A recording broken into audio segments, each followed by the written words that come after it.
제57회 국무회의를 시작하겠습니다.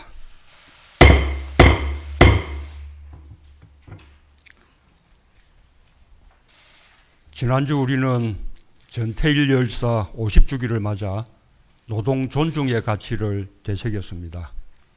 우리 사회는 노동운동의 발전과 사회적 합의를 통해 노동 존중 사회를 향해 한 발 한 발 전진해 왔습니다. 하지만 아직도 산업 현장에서 산업재해로 노동자가 아까운 목숨을 잃는 일이 끊이지 않고 있습니다. 매우 안타까운 일입니다. 우리 정부는 산재 사망 사고를 절반으로 줄이겠다는 목표를 세우고 다방면으로 노력해 왔습니다. 노동자의 안전을 위협하는 열악한 근로 환경을 개선하고 산업 안전에 대한 관리 감독을 강화해 왔습니다. 일명 김용준 법이라는 산업안전보건법을 30년 만에 전면 개정하여 보호 대상을 확대하고 위험의 외주화 방지와 원청의 책임을 강화하는 제도적 장치도 만들었습니다. 이 같은 노력으로 전체 산자 사망자 수는 조금씩 줄어들고 있지만 기대만큼 속도가 나지 않고 있습니다. 전체 산재 사망자 중 절반을 차지하는 건설 현장의 사망사고가 좀처럼 줄어들지 않고 있기 때문입니다. 건설 현장 사망사고 중 60%가 추락사입니다. 불량한 작업 발판, 안전시설 미비, 개인 보호장비 미착용 등 안전수칙을 지키지 않는 것이 그 원인입니다. 전형적인 후진국형 사고로 대단히 부끄럽지만 우리 산업안전의 현 주소가 아닐 수 없습니다. 건설 현장 추락 사고의 75%가 중소건설 현장에서 일어나고 있습니다. 대규모 건설 현장에 비해 안전관리가 소홀하고 안전설비 투자가 미흡하기 때문입니다. 우리 정부 들어 산업안전감독관을 300명 가까이 정원하여 사망사고가 많은 건설 현장, 그 중에서도 추락사의 위험이 높은 중소건설 현장에 대한 관리 감독을 강화했습니다. 지자체와 함께 불시에 점검하는 현장 순찰 방식을 도입했으며 건설 안전 지킴이를 투입하여 상시 점검과 예방 활동도 전개하고 있습니다.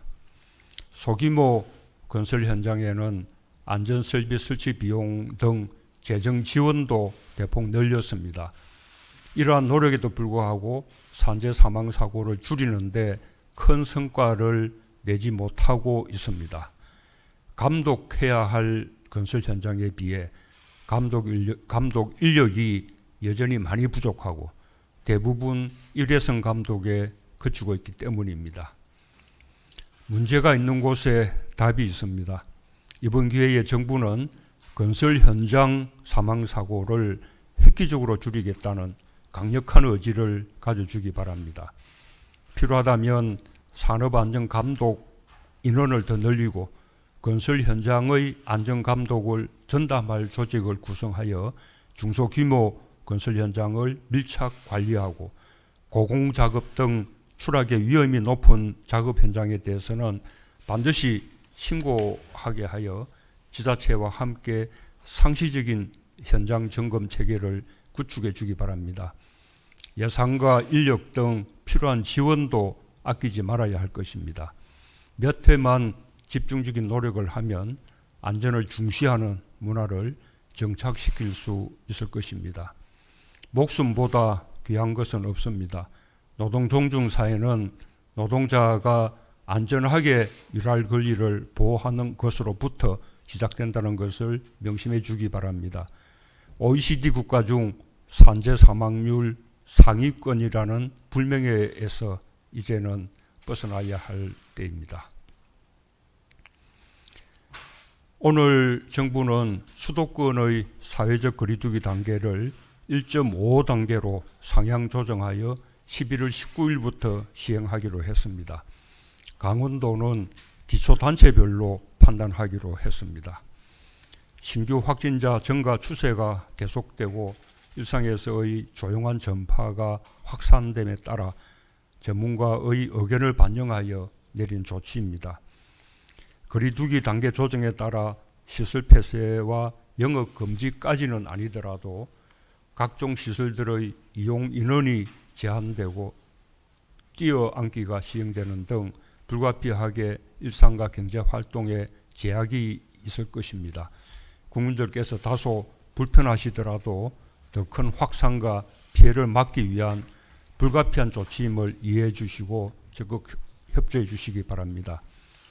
정부는 방역에 대한 경각심을 더욱 높여 한층 강화된 방역 대책을 시행하겠습니다. 특별 방역 기관을 지정하여 방역 조치를 강화하는 등 16일 앞으로 다가온 수능을 안전하게 치러내기 위해 총력을 기울이겠습니다. 사회적 거리두기 단계를 추가 격상하는 일 없이 빠른 시일 안에 완화시킬 수 있도록 국민들께서 한 마음으로 함께해 주시기 바랍니다. 예, 감사합니다.